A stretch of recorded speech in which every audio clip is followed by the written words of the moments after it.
There's only one item on the agenda for tonight's Fort Worth ISD School Board meeting. It's the contract of Superintendent Walter Dansby.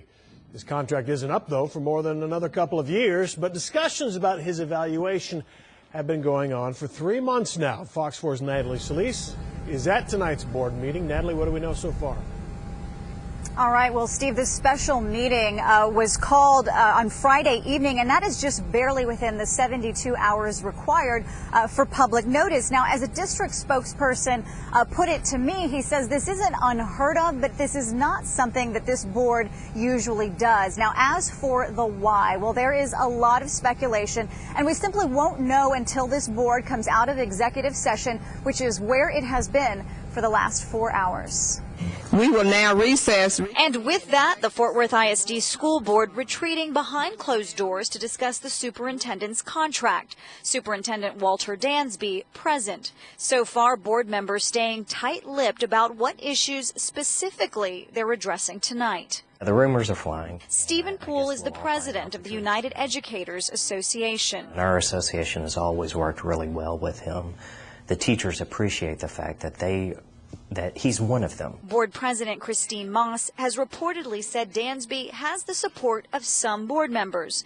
Dansby received the results of part of his annual evaluation in March, with the board expected to set goals for him to meet.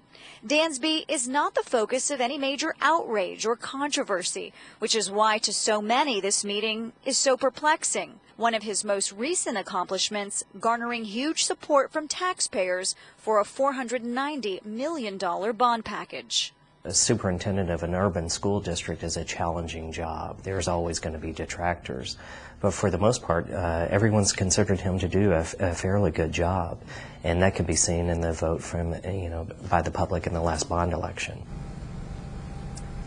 Well, Dansby makes nearly $340,000 a year. His contract expires in 2016. Now, it's anyone's guess when this board will come out of executive session, but it is required by law that any changes to Dansby's contract must be done in open session. Steve? Okay, Natalie, it seems obvious that if somebody's talking about your contract, it's probably not good news. They probably don't want to give them a surprise raise. So let's talk about what happens if the district and Dansby do part ways. What happens then?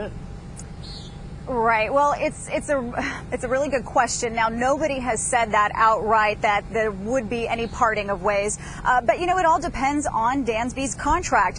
Would they have to pay him out? There might be the issue of finding a replacement. A lot of questions that have yet to be answered, and we simply won't know those answers until this board comes out and tells us. Yeah, any idea how long they might go tonight?